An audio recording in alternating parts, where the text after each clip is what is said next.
বিসমিল্লাহির রহমানির রহিম। আসসালামু আলাইকুম। আশা করি যে যেখানে আছেন সবাই ভালো আছেন, সুস্থ আছেন। আজকে আমি একটি ফ্ল্যাট জাতীয় খাবার লাহমাচুন তৈরি করে দেখাবো।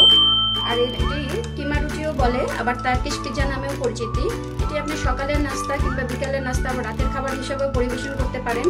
আর এই জনপ্রিয় খাবারটি তৈরি করতে কি কি লাগছে চলুন আমরা এক নজরে দেখে নিই। নিয়েছি টমেটো, ক্যাপসিকাম, গাজর, 2-3টা পেঁয়াজ, লেবু, কাঁচামরিচ, পার্সেল পাতা, রসুন আর গরুর কিমা করা মাংস। এখন আমি সমস্ত সবজিগুলো এভাবে গ্রেট করে নিব।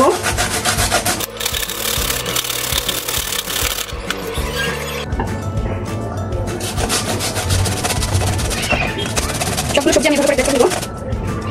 সবগুলো সবজি আমার কেটে নেওয়া হয়ে গেছে।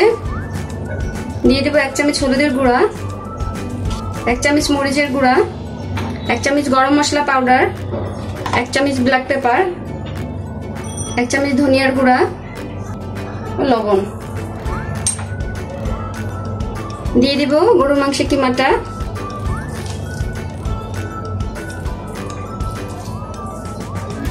দিয়ে দিব লেবুর রস।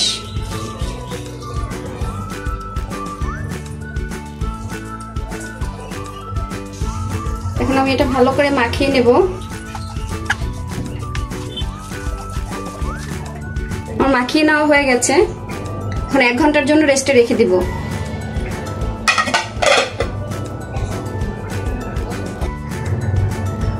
রুটি তৈরি করার জন্য আমি এখানে 2 কাপ পরিমাণ ময়দা নিয়েছি।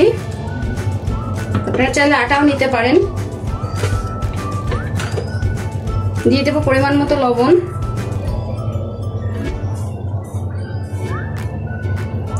আর অল্প অল্প করে পানি দিয়ে ভালো করে একটা ডো তৈরি করে নিব।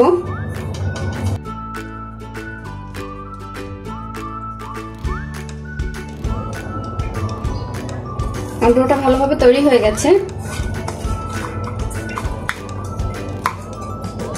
এখন আমি এখান থেকে ছোট ছোট লেচি কেটে নিব।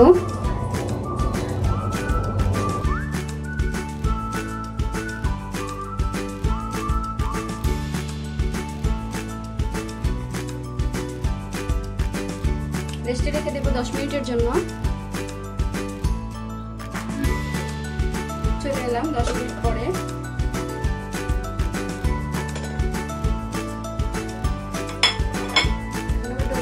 রুটি তৈরি করে নেব।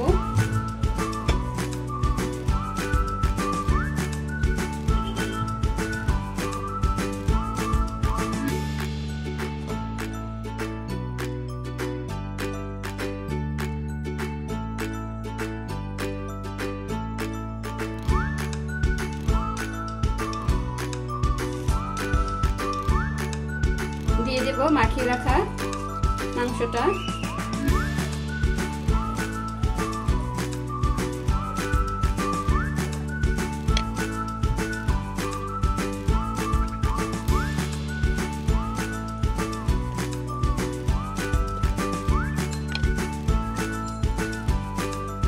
সবগুলো রুটি এভাবে তৈরি করে নেব।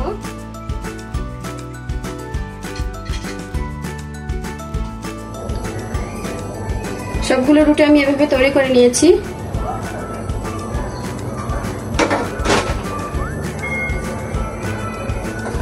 এখন আমি এর উপরে কিছুটা দিয়ে দেব ঘি।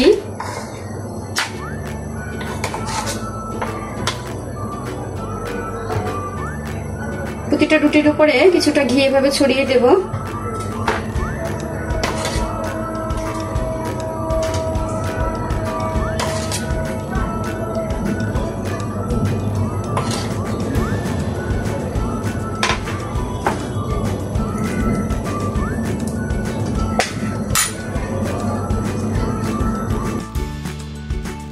চুলায় আমি একটি প্যান বসিয়ে দিয়েছি।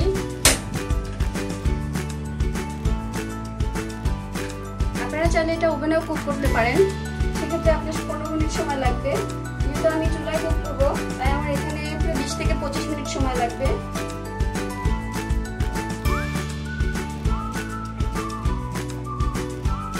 ঢাকনা দিয়ে রেখে দেব 20 মিনিটের জন্য।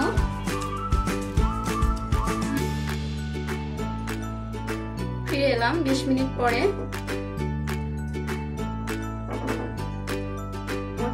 এটা একদম হয়ে গেছে। এখন আমি নামিয়ে নেব।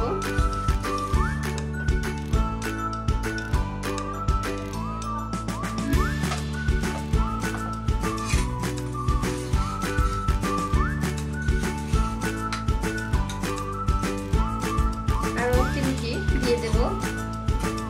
এভাবে সবগুলো রুটি ভেজে নেব। চুলার আঁচটা একদম হালকা আঁচে থাকবে।